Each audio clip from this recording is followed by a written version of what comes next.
عبق الأصالة والغنى والتنوع في المطبخ اليمني هو ما عكسته الأطباق الرئيسية التي حضرتها عائلة الهاروني لدى زيارتنا لها في هذه الأمسية الرمضانية.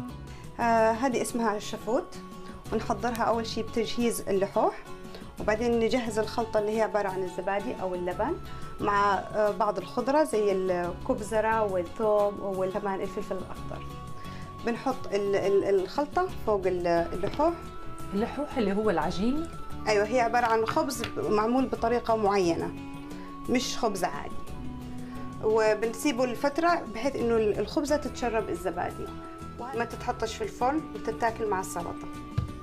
وهذه من المأكولات الرمضانية طبعا، خاصة لو رمضان كان في الصيف. أما السوسي فطبق يمني شعبي آخر، ويتكون بشكل أساسي من الخبز المقطع مسكوب عليه البيض والحليب، يخبز بالفرن بعد إضافة السمن له. التكاتف الأسري من العادات اليمنية الأصيلة التي تبرز أكثر في رمضان، وتحاول العائلات المغتربة في بريطانيا الحفاظ عليها، حيث لمسنا ذلك لدى اجتماع العائلة على تحضير مائدة الإفطار. ولحظة الإفطار لها طقسها الخاص أيضاً لدى اليمنيين. يتبع اليمنيون السنة النبوية في كسر إفطارهم، حيث يحرصون على أن يتناولوا ما لم تمسه النار مثل الماء والتمر، ثم يتبعونها بعادة قد يتفرد بها مجتمعهم، وهي تناول القهوة البن اليمني الشهير قبل أن يتوجهوا إلى مائدة الإفطار.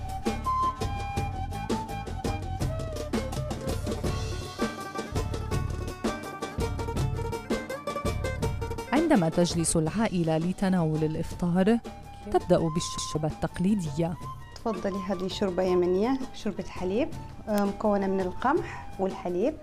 هي تشبه البليلة في مصر، بس في مصر بيعملوا البليلة بسكر، بس هذه بملح. هذه شوربة رمضان، يعني ما بتعملش غير في رمضان. الهريش نوع آخر من الأطباق تشتهر به مائدة اليمن في رمضان. الهريش مصنوع من القمح، هو القمح المجروش، وهذا قمح جايبينه من اليمن. طريقة التقديم لازم يكون بهذا الشكل كأنه بركان، ولازم يكون فيه منطقة في النص كافية لدخول المرق فيها. وعادة طريقة أكله لازم كل اللي جالسين على المائدة يأكلوه من داخله. ولا تخلو سهرات رمضان لدى العائلات اليمنية كما هو الحال لدى بقية المجتمعات العربية من الحلويات، لكن اليمن يتفرد بحلوياته أيضاً. هذه بنت الصحن، وهي عادة التحلية الرئيسية لليمنيين في رمضان وغير رمضان، وهي أصلاً أكلة تركية بس تم تعديلها في اليمن، وعادة يأكلوها اليمنيين مع العسل. كثير من الأكلات في اليمن أصل يا أما تركي يا أما هندي بحكم موقع اليمن بين الشرق والغرب.